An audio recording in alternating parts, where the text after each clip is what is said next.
നമസ്കാരം. മീഡിയ കമ്പാനിയുടെ വളരെ പ്രാധാന്യമറിയിക്കുന്ന ഡെയിലി അപ്ഡേറ്റിലേക്ക് സ്വാഗതം. എല്ലാവരും അറിഞ്ഞിരിക്കേണ്ട പ്രധാനപ്പെട്ട കുറച്ച് ഇൻഫർമേഷൻ വീഡിയോ വഴി ഷെയർ ചെയ്യുന്നു.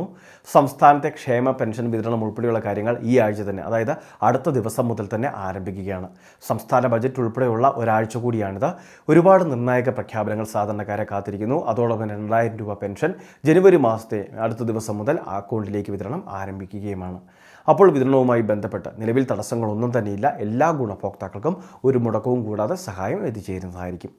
രണ്ടാമത്തെ മറ്റൊരു പ്രധാനപ്പെട്ട അറിയിപ്പ്, PM കിസാൻ സമ്മാൻ നിധിയുടെ വർഷം 6000 രൂപ ലഭിക്കുന്ന പദ്ധതി.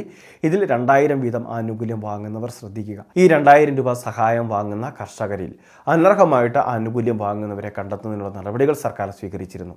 അതായത് 2019 ഫെബ്രുവരിക്ക് ശേഷമുള്ള ഭൂമിയുടെ രജിസ്ട്രേഷൻ ഡീറ്റെയിൽസ് ഹാജരാക്കിയവരുണ്ട്.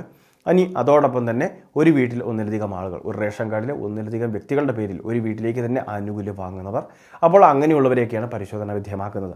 ആദായ നികുതി അടയ്ക്കുന്നവരെയും പരിശോധിക്കുന്നുണ്ട്. അപ്പോൾ അങ്ങനെയൊക്കെ ആനുകൂല്യം വാങ്ങിയിട്ടുണ്ടെങ്കിൽ അത് കൃത്യമായിട്ട് തിരിച്ചടയ്ക്കേണ്ട സാഹചര്യം വരും. അർഹതയില്ലാത്ത ഒരാൾക്ക് പോലും ആനുകൂല്യം നൽകരുത് എന്നാണ് കേന്ദ്ര സർക്കാരിൻ്റെ നിർദ്ദേശം.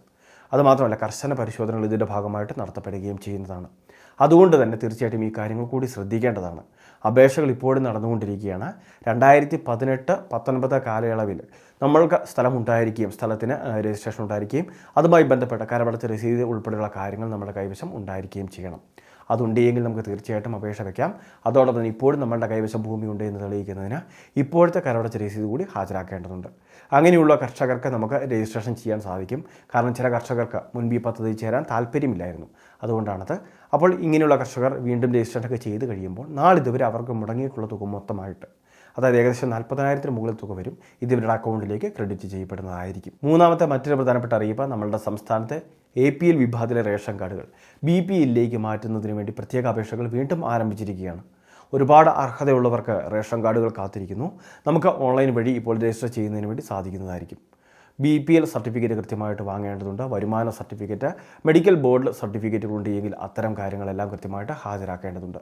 സർക്കാരിൻ്റെ ഏതെങ്കിലും പദ്ധതിയിൽ നമുക്ക് മുൻഗണനകൾ നൽകിയിട്ടുണ്ടെങ്കിൽ അത് തെളിയിക്കുന്ന രേഖകൾ ഉൾപ്പെടെ നമ്മൾ കൃത്യമായിട്ട് ഹാജരാക്കണം. ഫെബ്രുവരി മാസം 13-ാം തീയതി വരെ നമുക്ക് അപേക്ഷകൾ സമർപ്പിക്കാനുള്ള അവസരമാണ് വന്നിട്ടുള്ളത്.